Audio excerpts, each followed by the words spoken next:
દેવગઢ બારિયામાં નવનિર્મિત પાણીની ટાંકીમાં લીકેજ થવાની ઘટના હાલ સામે આવી છે, જેમાં લાખો રૂપિયાના ખર્ચે બનાવેલી પાણીની ટાંકીમાં લીકેજ જોવા મળી રહ્યો છે। વર્ષ 2023માં 6 લાખ લીટર ક્ષમતાની ટાંકી બનાવવામાં આવી હતી, ત્યારે 2 માસના ટૂંકા ગાળામાં જ પાણીની ટાંકીમાં લીકેજ જોવા મળી રહ્યો છે।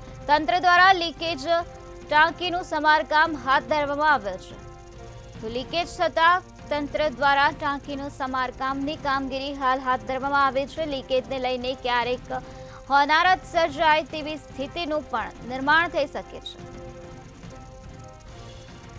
દેવગઢ બારિયા નગરમાં નવનિર્મિત પાણીની ટાંકીમાં લીકેજ જોવા મળી છે। નવનિર્મિત પાણીની ટાંકીમાં આ પ્રકારે લીકેજની ઘટના સામે આવે છે, જ્યાં લાખો રૂપિયાના ખર્ચે બનાવેલી પાણીની ટાંકીમાં લીકેજ જોવા મળ્યું છે। તો વર્ષ 2023માં આ ટાંકી બનાવવામાં આવી હતી। 6 લાખ લીટર ક્ષમતાની ટાંકી બનાવવામાં આવે છે, ત્યારે 2 માસના ટૂંકા ગાળામાં જ પાણીની ટાંકીમાં લીકેજ જોવા મળી રહ્યું છે।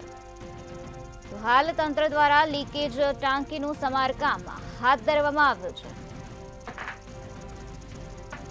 તો વર્ષ 2023માં આ પાણીની ટાંકી બનાવવામાં આવી હતી, ત્યારે 2 માસના ટૂંકા ગાળામાં જ પાણીની ટાંકીમાં લીકેજ જોવા મળી રહ્યો છે। 6 લાખ લીટર ક્ષમતાની આ ટાંકી બનાવવામાં આવે છે, તો લાખો રૂપિયાના ખર્ચે બનાવેલી પાણીની ટાંકીમાં લીકેજ જોવા મળી રહ્યો છે, ત્યારે તંત્ર દ્વારા હાલ લીકેજ ટાંકીનું સમારકામ હાથ ધરવામાં આવ્યું છે।